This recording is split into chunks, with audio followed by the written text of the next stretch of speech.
우리나라 최고의 연구기관 중 하나이죠. 산업연구원의 선임연구위원이신 조덕기 박사님의 강연 바로 함께 하시겠습니다. 박사님, 그러면 저희 강연을 박수로 청해듣도록 하겠습니다. 네, 우선 좋은 자리에 초대를 해주신 UF 원장님 그리고 성남산업진흥원 또 프라임C 관계자분들께 감사를 드립니다. 지금 몇 분 정도가 줌에 들어와 있나고 여쭤봤더니 한 200분 가까이 된다고 해서 좀 놀랐는데요. 아마 여러분이 첫 번째로 드는 의문은 이거일 것 같아요. 글쎄 뭐 국제연구소에 있다는데 저 사람 누구지? 나 처음 보는데 저 사람이 지금부터 하려고 하는 말 중요한 건가? 내가 믿어도 돼? 처음 보는 사람이 하는 말 얼마나 믿어야 되지? 이런 퀘스천일 겁니다. 그래서 제가 지금까지 해온 연구, 최근에 해온 연구를 몇 가지만 말씀을 드려보도록 하겠습니다. 경력은 위에서 보신 대로고요. 이제 주요 연구 실적을 보면 2018년에 저는 이런 생각을 했습니다. 대한민국이 특히 그런데요. OECD에서 창업기업의 생존율이 꼴찌입니다. 왜 그러지? 왜 우리나라의 창업기업의 생존율이 이렇게 낮지? 그래서 생각한 퀘스천이 뭐냐면 창업 실패한 이유하고 창업을 성공한 기업을 찾아가서 인터뷰해서 그 요인들을 성공 요인과 실패 요인을 마치 퍼즐 맞추기처럼 맞추어 보면 창업 기업에게 뭔가 도움이 되는 이야기를 할 수 있지 않을까 하는 게 2018년의 연구 주제였습니다. 2019년에는 장수기업은 뭐가 다르지? 많은 중소기업이 장수기업이 되고 싶어 하니까요. 장수기업 뭐가 다르지? 어떻게 하면 장수할 수 있지? 이게 2019년 연구 주제로 연구를 했고요. 2020년에는 작년이네요. 소상공인 협동조합이 굉장히 많이 생겼습니다. 한 2, 3년 사이에. 그런데 대부분 사업성과를 못 내고 계세요. 한 절반 정도가 사업성과를 못 내세요. 왜 사업성과를 내지 못할까? 사업성과를 내는 협동조합들은 어떤 특징이 있는 걸까? 하는 거를 2020년에 연구했습니다. 2021년에는 오늘 말씀드리려고 하는 거, 성장정체 중소기업에 관한 건데요.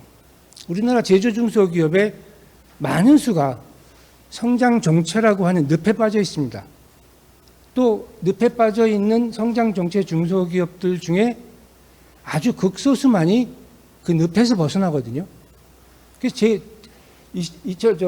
2021년의 그 주제는 왜 성장정체의 늪에 빠지는 건지, 원인이 뭔지, 어떻게 하면 거기서 벗어날 수 있는지 이겁니다. 오늘 강연의 주제는 바로 성장정체 중소기업의 그 원인, 대책 이게 되겠습니다. 그래서 오늘 말씀드릴 주제가 성장정체 중소기업이 증가하고 있다는 거, 원인이 뭔지 두 번째, 그 다음에 주로 많은 내용을 세 번째 말씀드리겠습니다만 성장정체 대응을 어떻게 할 수 있는지 이 부분을 좀 말씀을 드리겠습니다. 우선 말씀드리고 싶은 게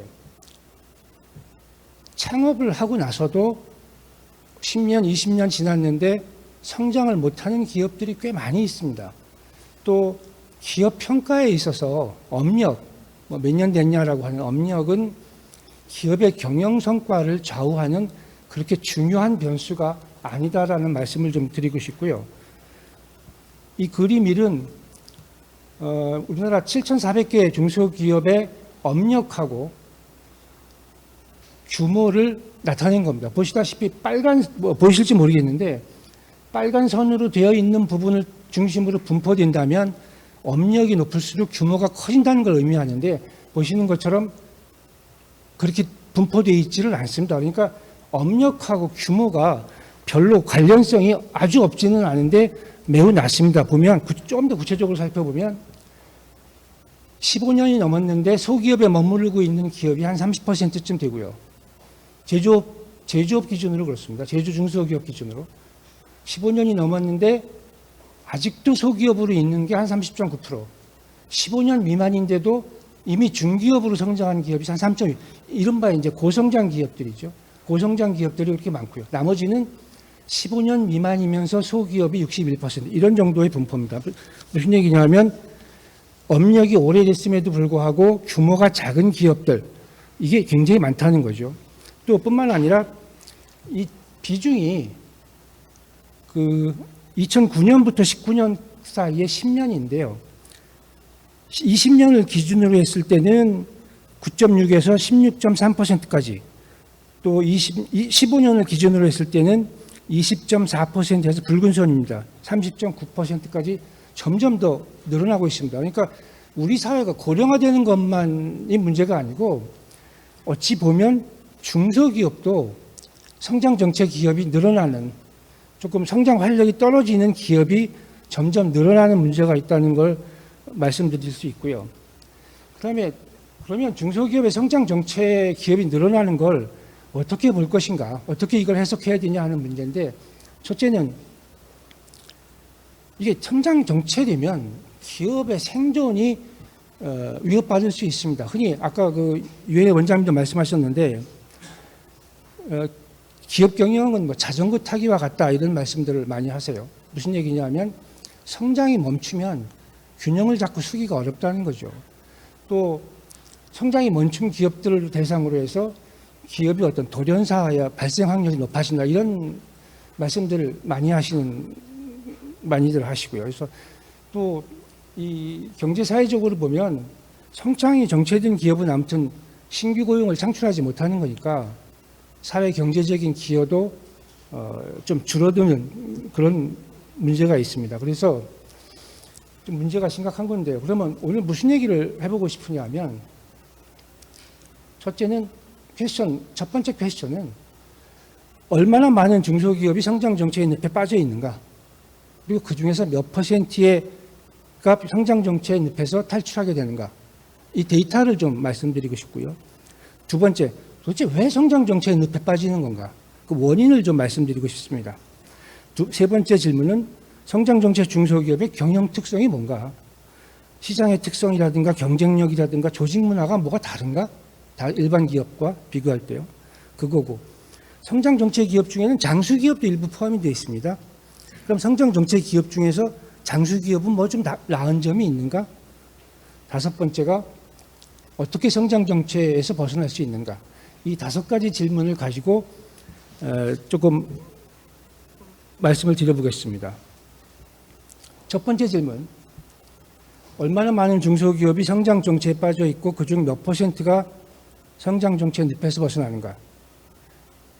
7,400개 기업을 대상으로 조사한 결과를 보면 편의상 제가 20년을 기준으로 했습니다. 그러니까 이 성장 정책이라고 하는 건 연구자에 따라서 기준을 조금 달리 할 수는 있습니다. 또 입수 가능한 데이터가 어느 정도인가에 따라서 달리 할 수 있는데, 아무튼 조금 제가 한 방법도 보면 2019년을 기준으로 한 20.5%의 기업이 업력이 20년 이상 됐는데도 여전히 소기업입니다. 20년이 넘었으면 그 안에 충분한 성장 기회를 가질 수 있었다고 봐지는데 여전히 소기업. 저는 이 부분을 성장 정책 기업이라고 봤습니다. 20.5%요. 그 성장 정책 기업의 평균 종업원 수는 16명이었고, 그 다음에 평균 업력은 24년이었습니다. 그러니까 24년이 지났는데 종업원 수가 평균 16명에 불과한 기업이 성장 정책 기업으로 일단 분류를 한 거죠. 그리고 이 성장 정책 기업을 대상으로 조사했더니 약 8%만이 우리 회사는 앞으로 5년 이내에 성장 정책의 늪에서 빠져나갈 수 있을 것 같다라고 스스로 전망을 하셨어요. 그러니까 그 성장 정책 기업을 대상으로 물어봤을 때 약 8% 정도만이 나는 자력으로 빠져나올 수 있다. 그러니까 94%는 정책의 늪에 빠져 있을 뿐만 아니라 벗어나지도 못한다는 거죠. 그래서 물어봤어요.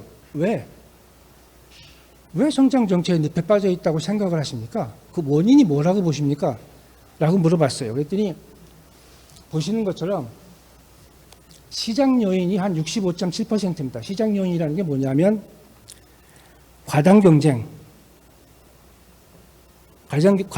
때문에 성장이 어렵다. 또 시장의 성장성 자체가, 인더스트리의 성장성 자체가 낮아서 성장 기회가 없다. 시장 규모가 작아서 성장 기회가 없다. 아무튼 시장 요인으로 지목한 게 65.7%였고요. 기업 요인을 지목하신 기업이 한 34%쯤 됐는데 그 중에는 제일 많은 게 뭐였냐면 많이 아시죠? 만성적인 자금난, 인력난 때문에 성장 기회를 살리지 못했다. 이게 이제 제일 크고요. 그 다음에 이제 마케팅 쪽입니다. 마케팅 역량이 부족해서 성장하지 못했다. 이게 이제 기업 요인. 그러니까 시장 요인이 65.7%, 기업 요인이 34%인데 기업 요인은 대체로 자금난, 인력난, 그다음에 마케팅 역량입니다. 세 번째 질문.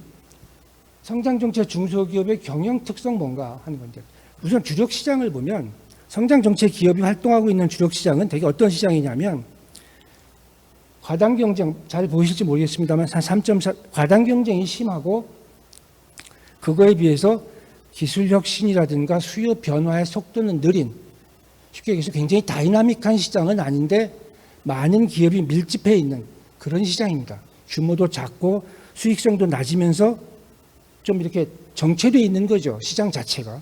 그런 특성을 보였고 그런데도 불구하고 성장정책 중소기업의 98%는 20년 이상 창업 당시 업종을 그대로 고수하고 있습니다.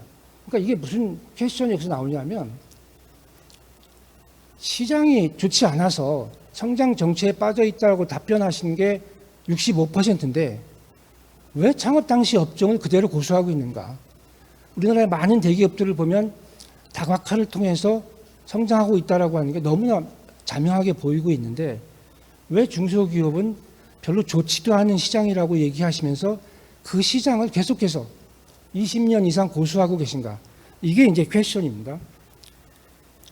우선 그 다음에 이제 경쟁력 수준을 보면 그냥 어중간해요. 뭐 특별히 좋다 나쁘다를 떠나서 거기에서 이제 상대적으로 비교했기 때문에 다 비슷비슷한데 매우 경쟁력이 우수한 기업은 잘 나타나지 않습니다. 아주 없는 것은 아닌데 성장정책 중소기업 중에서 경쟁력이 매우 뛰어나다고 하는 기업은 굉장히 희소합니다. 그러니까 대체로 보면 그다지 경쟁력이 좋다고 볼 수는 없는 뭐 이런 수준이고요. 그다음에 조직 문화를 보면 이 황색으로 되어 있는 건데요. 제조업 다른 기업과 비교해 볼 때 4번, 5번, 6번이 조금 두드러진데 4번, 5번, 6번이 뭐냐면 가족 같은 분위기, 인하 단계를 강조한다. 우리 회사는 팀 조직, 팀워크를 중시한다. 이런 특징을 가지고 있습니다. 뭐 이게 좋다 나쁘다라고 하는 것이 아니고 이런 특징을 가지고 있다는 거죠. 조직 문화가. 그러면서 반면에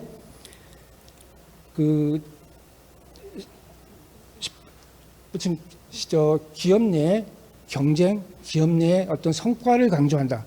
경쟁을 이런 부분은 조금 약하게 나타납니다. 그러니까 이게 왜 이런 일이 벌어지는가 하고 찾아보면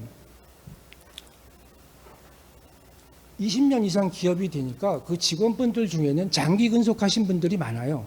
그러니까 장기 근속한 직원들이 많다 보니까 당연히 뭐 가족 같은 분위기 뭐 이런 것들이 이제 좀 강조되고 팀워크를 중시하고 뭐 이런 조직 문화입니다. 이게 뭐 좋다 나쁘다가 아니라 성장정책 중소기업의 조직 문화가 이런 특징을 보이고 있다는 겁니다.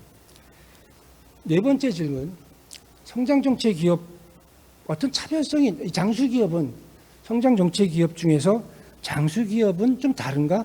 라고 하는 겁니다. 장수기업이라고 하는 게 30년 이상 된 기업인데요. 보면 조금 기대를 했는데 사실은 장수기업이 시장 특성이 2.8 근데 일반 성장정책 기업은 3.1 경쟁력 수준은 3.1, 3.3 오히려 장수기업이 더 일반 성장정책 기업 중에서 좋은 게 아니라 조금 더 평가가 안 좋게 나옵니다. 이건 왜 이런 나중에 이건 제가 장수기업 연구를 하면서 좀 이런 부분을 연구했었는데 이거는 좀 설명이 길어져서 오늘 이 자리에서 말씀드리긴 어렵습니다만 경쟁력 수준이라든지 재무적인 성과를 좌우하는 큰 요소가 아까 모두에 말씀드렸습니다만 기업의 업력이 아니고 그 기업이 활동하고 있는 시장의 특성에 영향을 많이 받기 때문에 이런 결과가 벌어지고 있다고 생각이 듭니다.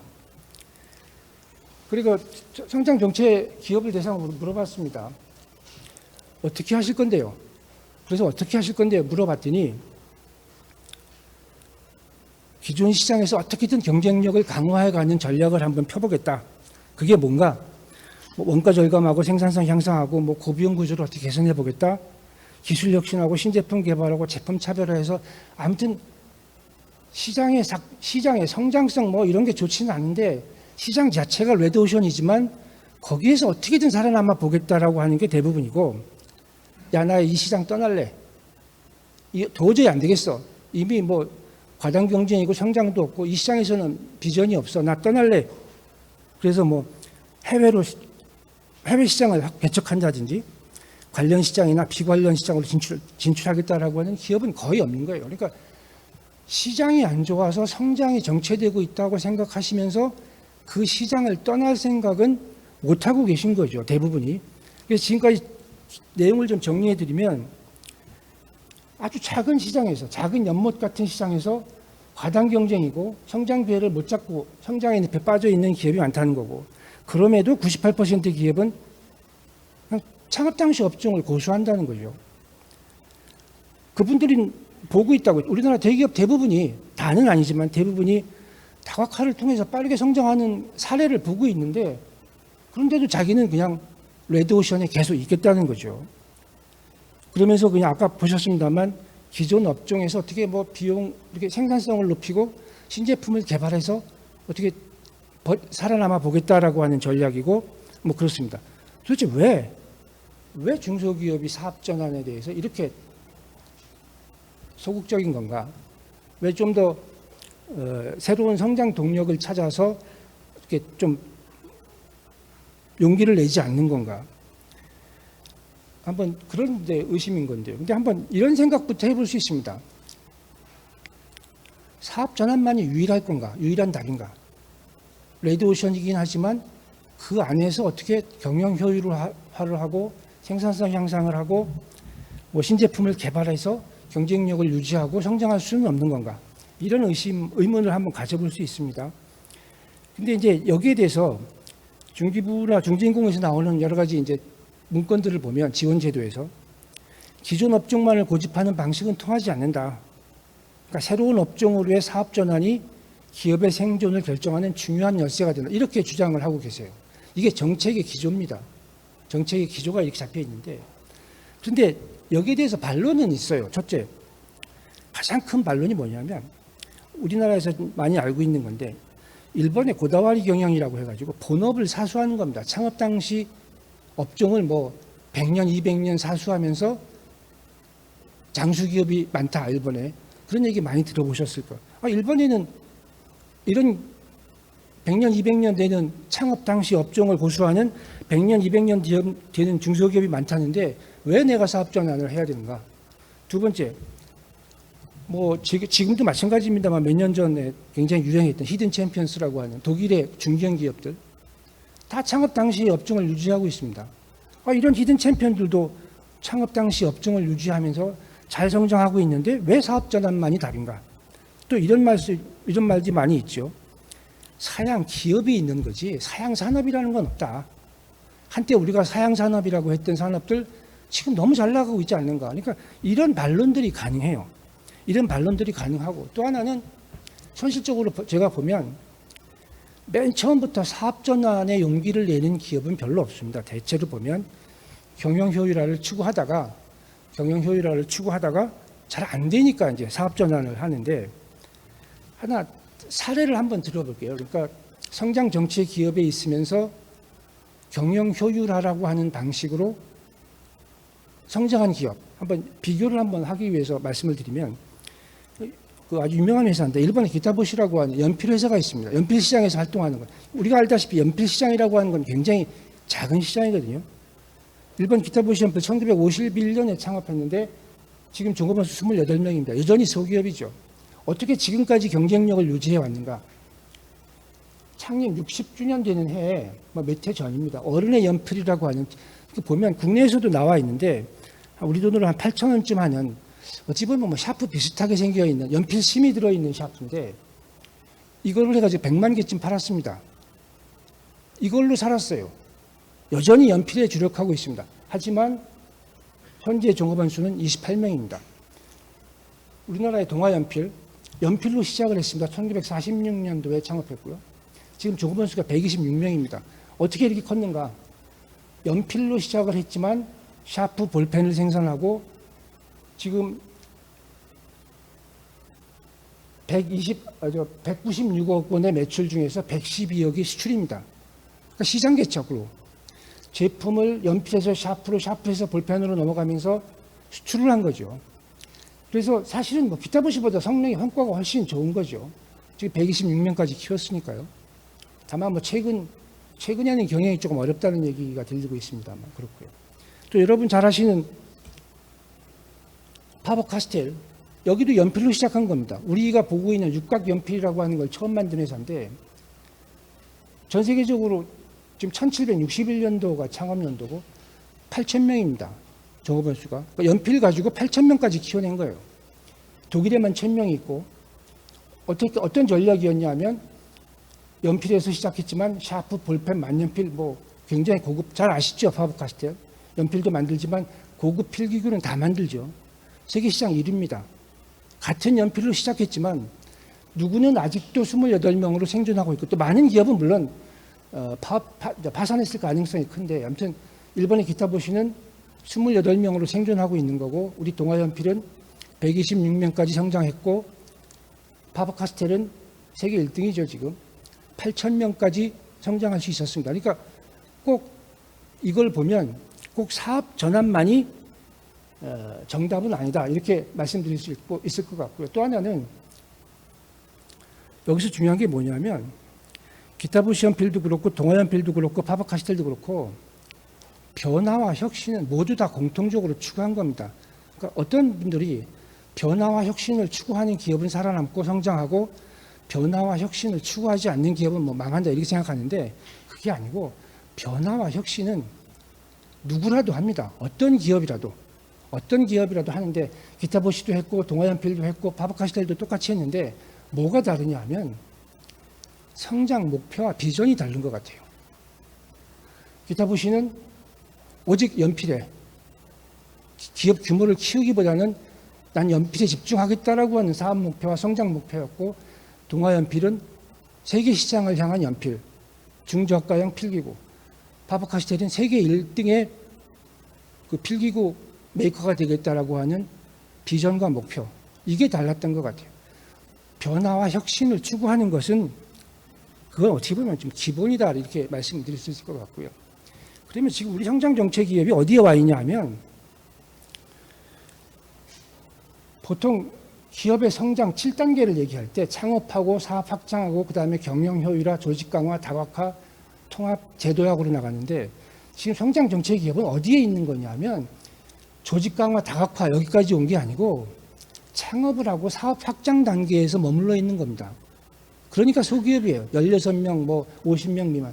사업 확장 단계에 머물러 있는 거예요. 뭘 하셔야 되냐면 그러니까 성장을 위한 재원을 확충해야 되는 거고 경영자원.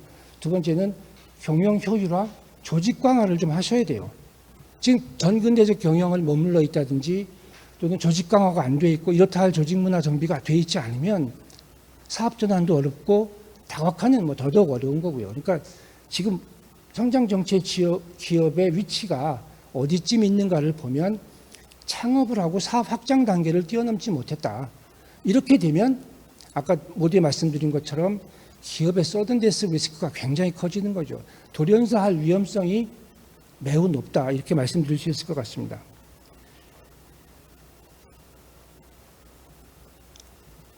그래서 보면 경영 효율화 아까 말씀드렸는데 어떻게 경영 효율화를 어디까지 하면 경영 효율화로 살아남고 사업 전환 안 할 수 있는가? 어디까지 해야 되냐면 지속적인 변화와 혁신을 통해서 기존 시장에서 내가 지배적 위치에 오를 수 있다. 또 시장의 경계를 넓혀서 제품 다변화하고 수출 시장 개척할 수 있다.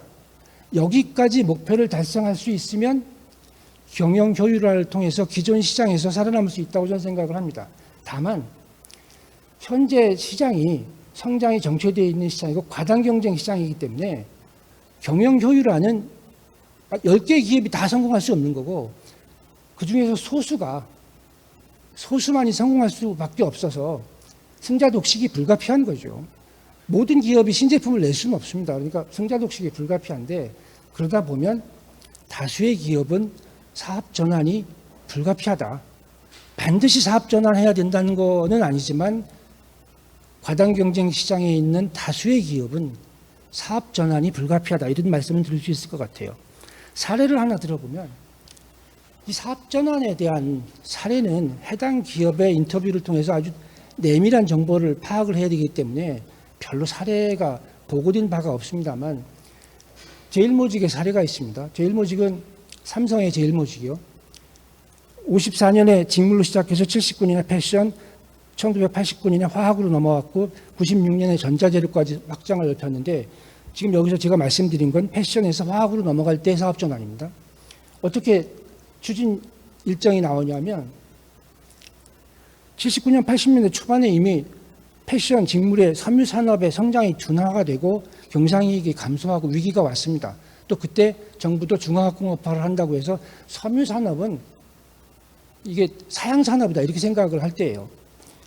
그러다가 그래도 아까 말씀드렸던 것처럼 처음부터 사업단은 들어간 게 아니고 어떻게 경영 효율화로 해결을 해볼까 하고 조직 감축도 하고 유통망도 관리했는데 잘 안 됐습니다. 그러니까 96년 12월에 이병철 회장이 야 섬유 포기하고 패션 포기하고 업종 전환을 해보자.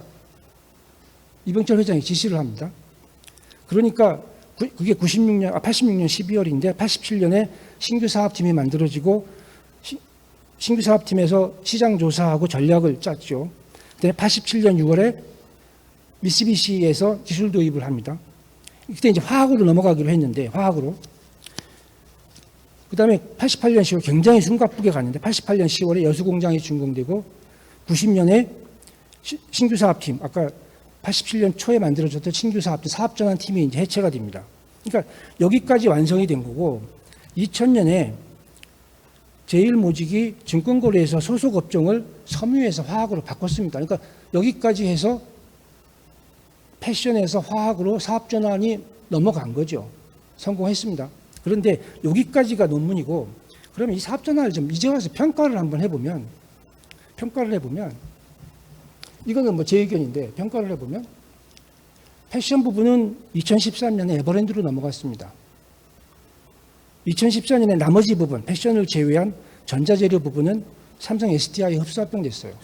제일모직이 삼성그룹의 모체가 되는 기업이었는데 아쉽게도 역사 속으로 사라졌습니다. 사업전환에 성공한 걸까? 지금에 와서 생각을 해보면 아마 젊은 분들은 오히려 저보다 더 이런 생각을 많이 하실지 모르겠는데 그때 화학으로 넘어갈 게 아니고 패션 기업으로 세계적인 시장을 놓고 했다면 패션 기업을 만들었다면 제일모직이 패션이었는데 좀 어려웠지만 패션으로 승부를 봤다면 훨씬 더 나지 않았을까? 어쩌면 패션으로 승부를 봤다면 지금의 유니클로보다 훨씬 더 큰 회사가 되어 있지 않을까? 굉장히 아쉬운 거죠. 그러니까 제가 보기에 한마디로 얘기하면 제일모직의 사업전환은 이거 실패작이다. 근데 다만 지금의 시각으로 보면 그런데 80년대 상황에서 과연 패션 기업으로 남겠다라고 하는 전략적 결정을 하기가 쉽지는 않았겠다. 뭐 이런 생각은 해볼 수 있겠죠. 하지만 패션에서 화학으로 넘어가면서 정체성이 모호해지고 제일모직이 이제 사라진 거죠. 그런데 문제는 뭐냐면 왜 실패했는가, 실패했다고 한다면 왜 실패했는가 보면 사업 전환을 하면서 미래 전망을 한 게 아니고 익숙한 시장, 화성을 만들면서 석유화학 쪽으로 익숙한 시장, 옆에 있는 시장, 내가 잘 아는 시장, 고객이 원하는 시장이 아니고 내가 잘 아는 시장으로 사업 전환을 시도했던 거죠. 그때 패션에 대해서, 패션 산업의 성장성에 대해서 좀 더 많은 공부를 했으면 어땠을까 하는 아쉬움이 좀 남는 대목입니다. 중소기업 사업 전환을 보면 국내에 아직 중소기업 사업 전환에 대한 사례가 없습니다. 저도 이걸 연구하려고 하는데 코로나 때문에 인터뷰를 못 해가지고 지금 지체가 되고 있는데요. 지금 어디에 볼 수 있냐면 사업 전환 지원 사업 우수 사례집이라고 하는 게 있는데 그거를 좀 분석을 해보면 대개 21건 정도, 21개 기업인데 다 어떤 식으로 사업 전환을 하시냐면 제일모직 사례랑 비슷해요. 내가 잘 아는 옆에 시장, 기술적으로 내가 익숙한 제품, 그러니까 익숙한 시장, 익숙한 제품으로 사업 전환을 하시죠. 그러니까 이게 무슨 얘기냐면 사업 전환이 용이한 시장이라는 게 또 다른 레드오션이에요. 성공해도 빅점프를 할 수 있는, 점프를 할 수 있는 그런 시장은 아닌 경우가 많다는 거죠. 근데 이게 저희가 이걸 아주 작은 혁신이라고 얘기하는데 이 작은 혁신만을 계속 하다 보면 R&D 예산이 다 소진되고 결국은 장기적으로 보면 기업의 성장도 못하고 뭐 이런 부작용이 좀 나타납니다. 그래서 전환업종의 바람직한 선정 기준이 뭔가?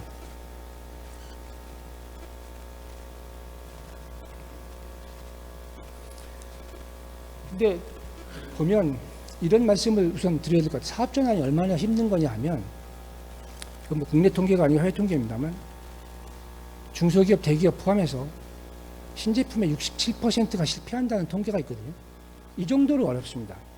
또 하나는 아까 그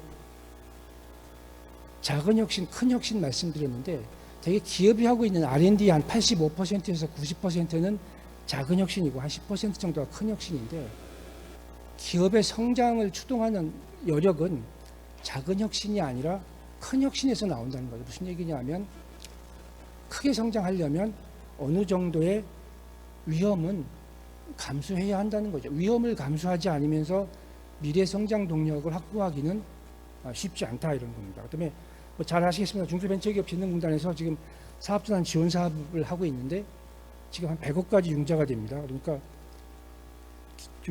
이 사업전환 기획하고 있는 그 기업 입장에서는 꽤 좋은 기회가 될 수 있을 겁니다. 아무튼 이거 좀 말씀드리고 있고요. 그다음에 사업전환 성공 요인이라고 하는 것을 이렇게 추려보면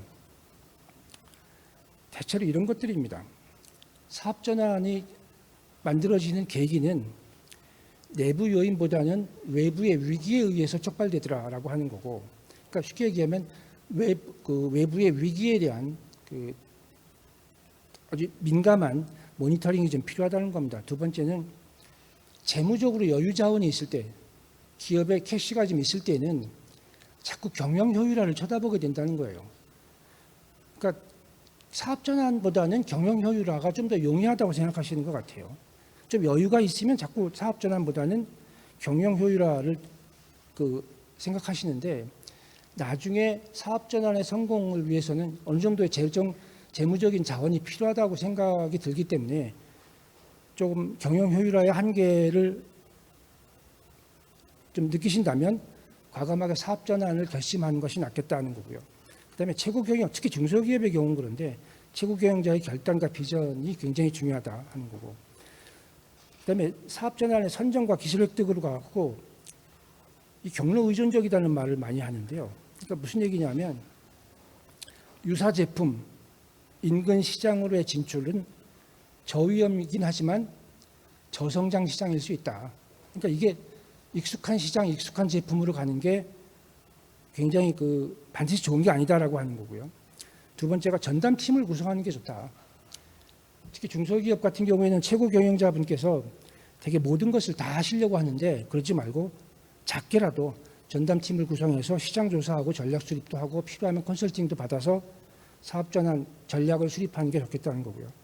그다음에 핵심 역량 강화를 어떻게 할 거냐, 어떻게 인력을 조달하고 어떻게 기술을 조달할 건지, 내부 개발을 할 건지 기술 도입을 할 건지에 대한 전략이 서 있어야 된다는 겁니다.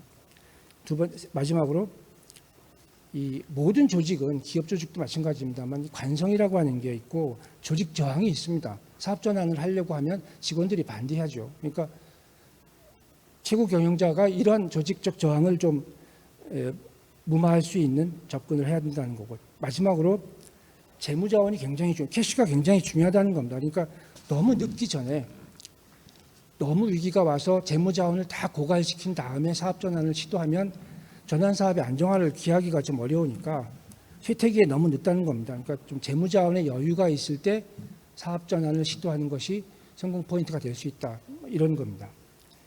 끝으로 사업 전환 고민하는 중소기업 분들에게 좀 도움이 되는 말씀을 드린다면, 이건 사업 전환 성공 사례집에서 본 건데 사업 전환이라는 게 제2 창업만큼 어렵다. 그러니까 이게 시작할 때 좀 뭐랄까요, 좀 단단하게 다짐을 하고 시작을 해야 된다. 그러니까 창업가의 정신으로 해야 된다는 건데, 창업자의 정신이라는 게 뭐냐면 여러 가지가 있겠습니다만, 최근에 마켓컬리의 김슬아 대표가 인터뷰한 내용이 굉장히 와닿았어요. 무슨 얘기냐면, 그분이 한 6, 7년 만에 1조 기업으로 만들었기 때문에 아주 그 기업의 그 어려움을 압축적으로 경험하신 분이니까요. 그 압축적인 경험이 녹아있는 표현이라고 생각을 했습니다. 기업의 창업자에게 당면하는. 무슨 얘기냐면, 따져보면 안 될 이유는 너무 많다. 기업 경영하면서요. 안 될 이유 너무 많고 그거 다 신경 쓰면 될 일이 없다. 그러니까 일단 해보고 고객이 아니라고 하면 빨리 접는다. 그러니까 고객 반응을 기민하게 파악하고 좀 과감하게 리스크 테이킹 한다는 거죠. 여기서 고객이 아니라고 하면 빨리 접는다. 이게 무슨 얘기인가? 고객이 아니라고 하는지 아닌지를 어떻게 알겠는가? 이게 마지막에 있는 프리토타입이라고 하는 겁니다. 아이디어 불패 법칙이라고 하는 걸로 국내에 서적으로 소개되어 있는데, 구글의 알베르토 사보야라고 하는 사람이 쓴 겁니다. 이게 뭐냐면 고객의 반응을 알 수 있는 뭐 일종의 테크닉이에요.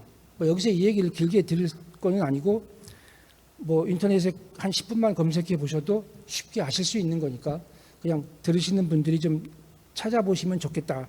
어쩌면 도움이 될 수도 있고, 뭐 2, 30분 정도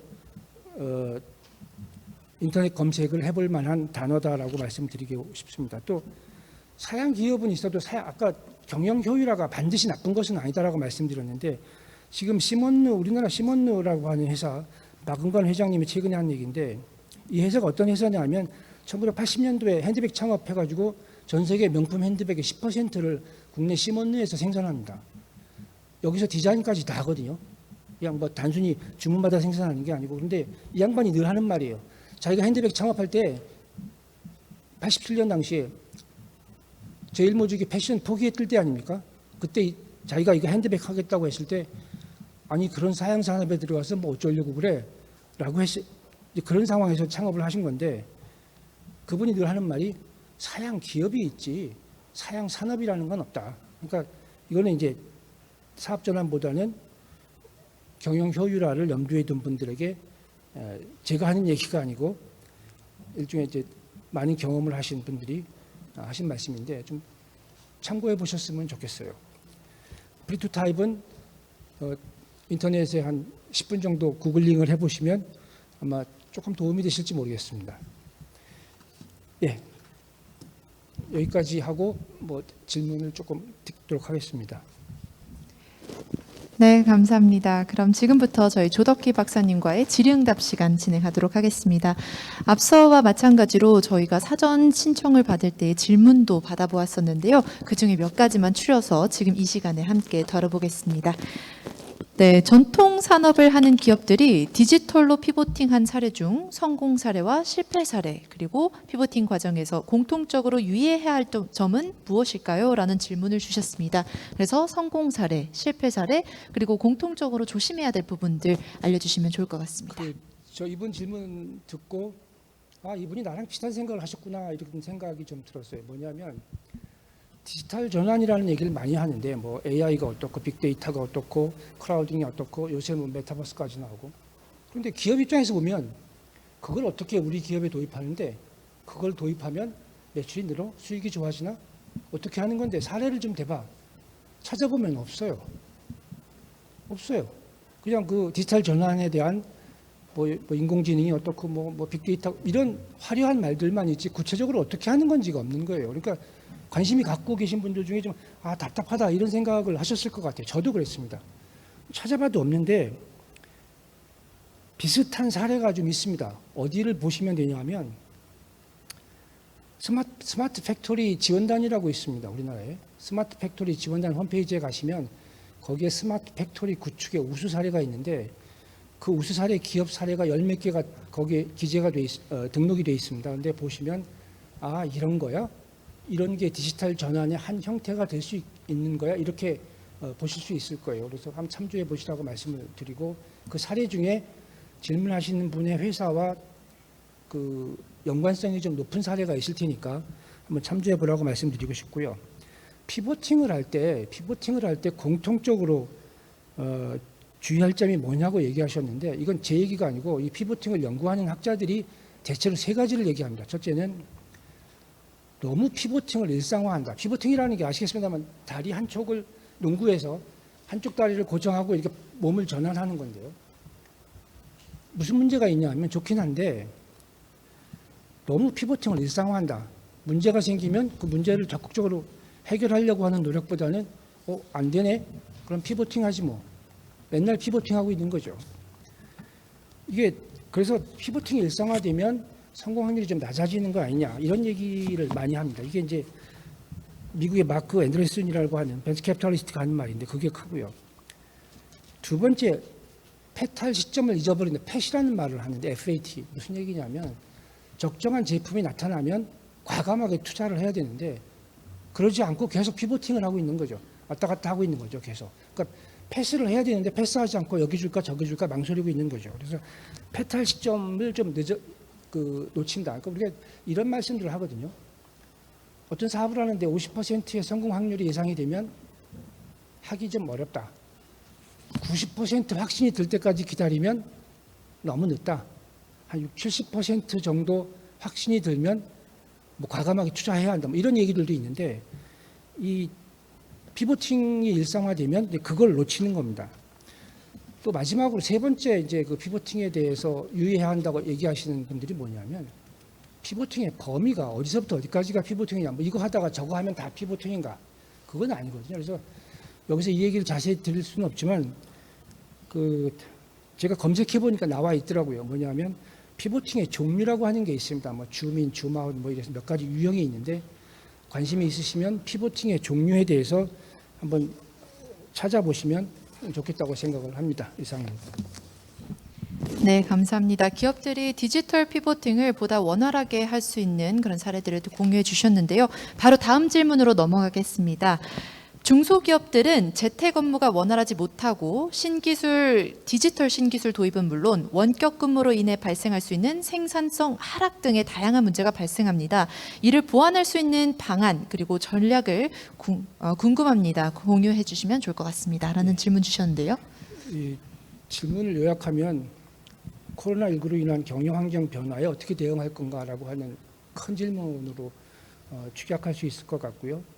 오늘의 강연 주제하고는 조금 거리감이 있지만 최근에 핫 이슈이고 해서 조금 제가 생각하는 바를 말씀을 드리면 다양하게 많은 이야기들이 있습니다만 코로나19 이후에 어떻게 해야 되는가라고 하는 거에 대해서 기존의 논의를 다 봐도 조금은 좀 막막합니다. 저도 그렇고 막막합니다. 어떻게 해야 될지. 그런데 한 가지 뚜렷하게 나타나는 두 가지 증세는 있습니다. 첫째는 온라인 거래가 늘어난다는 거고요. 여기에 대해서는 반론의 여지가 없죠. 온라인 거래가 늘어난다는 거고. 두 번째는 고객의 참여 욕구가 굉장히 높아지고 있다는 겁니다. 고객의 참여 욕구가. 그러니까 시장의 구조가 변하고 있는 거고 시장의 질이 변하고 있는 겁니다. 이게 가장 큰 변화인데 시장이 이렇게 변할 때 기업이 뭘 해야 되냐면 첫 번째는 시장의 이런 변화를 대응하는 게 다름 아닌 기업의 마케팅 전략이죠. 그러니까 기업의 마케팅 전략을 수정해야 되는 겁니다. 손을 봐야 되고. 마케팅 전략이라는 게 뭐냐면 책으로 보면 복잡할 수도 있고 그렇습니다만 제가 보기에는 적정한 표현인지는 모르겠습니다만 시장 경쟁이라는 게 고객을 놓고 하는 마치 전쟁 같은 거거든요. 사람이 죽고 사는 문제는 아닙니다만 전쟁 같은 건데 이걸 만약에 그런 걸로 보면 두 가지입니다. 첫째는 강군을 만드는 겁니다. 강한 군대를 만드는 게 첫 번째고요. 사람이죠. 두 번째가 병법입니다. 그러니까 우리 교과서들 보면 주로 병법 얘기만 하거나 사람 얘기만 하는데 두 개가 다 합쳐져야 되는 거죠. 강군과 병법인데 강군이라는 건 뭐냐면 인력을 기르든 기업 내부에서 아니 외부에서 중원을 하든 좋은 사람이 있어야 됩니다. 온라인 거래를 한 번도 해보지 않은 기업이라면 마케팅에서 온라인 거래에 익숙한 부분을 육성을 하든 외부에서 초청을 하든 해야 되겠죠. 그다음에 이제 병법이라고 하는 건데 이게 전략이죠, 전략. 전략을 수립하세요 이렇게 말씀을 드리면 아직도 많은 중소기업이 어떤 생각을 하시냐면 예를 들면 제갈공명 같은 사람, 아주 전략 수립에 능한 사람을 어떻게 뭐 삼고초려라도 해서 데려와야 되나? 이런 생각들을 좀 하시는 것 같아요. 뭐 저명한 교수님들 찾아뵙는다든지 컨설팅 회사를 가서 컨설팅을 받는다든지. 예, 그거 다 좋은 것 같아요. 그거 나쁘다고 할 수 없고 다 유용한 방법인데, 아까 프리토타입 말씀드렸는데 그 알베르토 사보야라고 하는 구글 디렉터가 한, 여기에서 이분이 뭐라고 하냐면, 병법, 전략이라고 하는 건 철저한 시장조사, 시장조사라는 게 고객조사겠죠. 시장조사 분석을 통해서 수립되는 거지 전문가 말로만 구성되는 것은 아니다. 쉽게 얘기하면 전문가 10사람 불러다 물어보면 10명이 다 다른 얘기 하거든요. 그걸 누구 얘기를 취하실 겁니까? 그러니까 전문가 얘기 듣는 것 자체가 나쁜 것은 아니지만, 구글 사보야가 무슨 얘기 하냐면 한마디로 이렇게 얘기합니다. 전문가 의견은 됐고 데이터로 얘기합시다. 데이터를 가지고 오세요. 무슨 데이터? 시장에 관한 데이터겠죠. 고객에 관한 데이터. 시장에 관한 데이터, 고객에 관한 데이터 가지고 전략을 수립하자는 거죠. 그러니까 지금 시장의 구조적, 질적 변화에 대한 마케팅 전략을 다시 짜야 되는데, 그 마케팅 전략은 첫째 인력, 두 번째 시장 조사와 분석, 데이터, 이걸로 만들어진 전략이 필요하다는 거죠. 끝으로 고객의 참여 욕구가 확대가 되는 것은 신제품 아이디어 발굴 때부터 고객의 참여를 좀 높이는 게 좀 필요할 것 같아요. P&G가 이거 잘하는데 크라우드 소싱이라고 합니다. 그러니까 고객들로 신제품 아이디어 내라고 하고, 그 신제품이 시판이 되면 보상도 하고 하는 다양한 게 가능할 것 같은데, 이런 거를 좀 많이 해야 된다는 거. 요즘에 오픈 이노베이션 이런 것도 많이 하고 있는데, 이런 전략 방향의 수정이 좀 필요한 거죠. 예, 이상. 네, 감사합니다. 이 사람을 바탕으로 전략을 수립해서 이 변화에 맞춰 나가야 된다는 말씀을 해주셨는데요. 마지막으로 질문을 드리도록 하겠습니다. 요즘 불확실성 시대의 개발자는 중견기업 이상으로 이직을 하는 상황입니다. 중소기업 성장 전략이 그래서 많이 어려워지고 있는데요. 대기업처럼 즉 자금이 있고 인원이 풍부하면 문제가 없겠지만, 자금과 인원이 부족한 상황에서의 성장 전략은 무엇일까요? 해결 방안을 찾고 싶습니다. 라는 질문 주셨는데요. 네, 중소기업들은 어떻게 성장을 모색해야 할까요? 예, 그러니까 아마 이 질문이 많은 중소기업자분들이 공통적으로 가지고 있는 생각이 아닐까 싶습니다. 다 좋은데 나는 자금난 인력난이어서 성장 전략 생각할 여지도 없고 틈도 없는데 어떻게 하면 좋을까? 대부분의 중소기업, 어쩌면 대부분의 중소기업이 이런 고민을 가지고 계실 것 같고요. 다만 아시겠습니다만, 아쉽게도 자금난과 인력난을 해소할 수 있는 뾰족한 비법 같은 거 있을 턱이 없죠. 근데 한 가지는 말씀드릴 수 있을 것 같아요. 뭐냐면 기업 성장에서 몇 가지 중요한 기본 원칙은 있다. 성장 전략에서 그 중요한 기본 원칙이라는 게 뭐냐면, 첫째, 대기업이든 중소기업이든 다 마찬가지입니다만 기업의 성장은 대부분 신제품에 의존한다는 겁니다. 이건 교과서에도 나와 있는 거고, 많은 중소기업자분을 만나서 들어봐도 다 같은 공통적인 말씀이에요. 기업의 성장은 신제품에 의존한다. 두 번째, 신제품의 60%, 70%는 실패한다. 창업기업의 경우에는 90% 실패한다. 기업의 성장은 신제품에 달려있는데 신제품이 이 정도로 위험하다는 겁니다. 위험 투자예요. 무슨 얘기냐면, 어떤 분이 난 10개에서 7개 성공했는데 그건 아주 인접한 시장에 유사한 제품, 신제품이라고도 할 수 없는 그런 아주 아까 말씀드린 작은 혁신에 해당하는 거고, 기업의 성장을 주도할 수 있는 정도의 신제품이라면 이 정도의 위험을 감내해야 한다는 거죠. 그럼 이렇게 위험한 것을 좀 덜 위험하게 하려고 하면, 이렇게 위험한 투자를 어떻게 하면 위험 관리를 하면서 성장 전략할 수 있을 것인가 보면, 첫 번째가, 이거 제 얘기가 아니고 많은 논문에서 공통적으로 하는 얘기입니다만, 첫째, 공급자 중심이 돼서는 안 된다. 신제품을 개발할 때 공급자가 아니라 고객 중심으로 신제품 개발이 이루어져야 된다. 아까 제일모직도 그랬고 21개 중소기업 사업전하는 사례도 그렇고 고객 중심이 아니고 사업자 중심이었는데 공급자 중심이어서는 곤란하다. 두 번째가 팀을 짜라.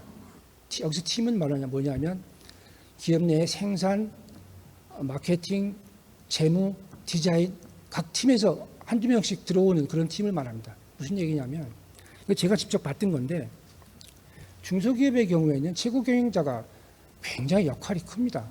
그러니까 신제품을 개발할 때도 최고 경영자의 입김이 강하게 작용을 해요.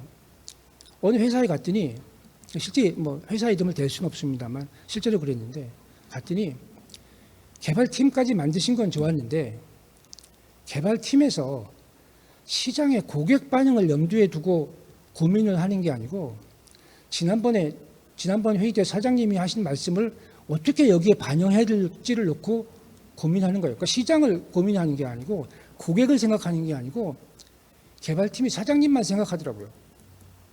결국 그 기업 그럴듯했지만 신제품 개발 판매 실패했는데 그래서 이런 말씀 드리고 싶어요. 중소기업의 경우에 최고 경영자 역할이 굉장히 중요한 건 사실이지만 과유불급이라고 하죠. 지나치지 않아야 한다. 그러니까 뒷받침하고 지원은 하되 그 개발팀이 시장 상황을 면밀하게 살피면서 신제품 개발할 수 있도록 좀 그걸 도와줘야 된다. 그러니까 너무 지나치면 좋지 않다. 이런 말씀을 좀 드리고 싶고요. 이거 갖고 좀 부족해서 한참 어제 좀 찾아보니까 이런 게 있습니다. 창업하고 한 3, 4년 되면 창업기업이 데스밸리에 빠진다고 하는데 미국의 어느 잡지에 컨설턴트가 이런 기고를 했어요. 데스밸리를 넘어서는 10가지 방법. 이거 알려드리면 좀 도움이 되려나? 그래서 알아봤더니 별뾰족한 금융산업이 그렇게 발달해 있다고 하면 미국도 별뾰족한 수가 없어서 뭐 창업하기 전에 개인 자금을 좀 비축해 놓으라든지 아니면 가족이나 친지로부터 좀 자금을 조달하라든지 뭐 이런 얘기가 중심이에요. 별로 뾰족한 수가 없어요. 미국도 우리랑 비슷하구나. 근데 지금 중소기업 분들에게 조금 그래도 이런 거 좀 알아보세요라고 말씀드릴 수 있는 게 뭐냐면 첫째, OECD 국가 중에서 GDP 대비 중소기업 정책 자금이 가장 많은 나라가 우리나라입니다. 정책 자금이 많은 나라예요. 그러니까 정책 자금을 좀 활용하는 거를 적극적으로 찾아보시라. 중소기업진흥공단이나 뭐 이런 데가 있는데 좀 자기에게 맞는 정책 자금이 없을까? 한번 열심히 좀 찾아보시라. 이런 말씀 드리고 싶고요. 요즘에 유행하는 크라우드 펀딩도 한번 고민해 보시라. 업종에 따라 다르겠습니다만 어떤 업종의 경우에는 크라우드 펀딩을 쓸 수 있겠다 하는 거고요. 세 번째, 이게 미국식이긴 한데 세 번째로 고객하고 조인트 벤처를 좀 해봐라. 무슨 얘기냐면 내가 신제품을 개발했을 때 가장 혜택을 많이 보는 모기업 또는 고객과 함께 뭐 크라우드 펀딩으로 자금을 좀 조달한다든지 모기업과 무슨 협력을 해서 조인트 벤처 형식으로 자금을 조금 조달한다든지 이런 방법도 많지는 않겠지만 이게 가능한 기업도 있을 수 있겠다. 그래서 정책 자금 이용하고 크라우드 펀딩 이용하고 조인트 벤처를 좀 이용해 보는 것도 방법이겠다. 이런 말씀을 드리겠습니다. 이상입니다. 네, 마지막 질문은 이 중소기업들의 공통적인 질문인 만큼 성공하기 위한 그런 기본적인 원칙에 다시 되돌아가서 고민해 보는 것이 좋겠다는 말씀해 주셨습니다. 함께해 주신 조덕기 박사님 감사드립니다.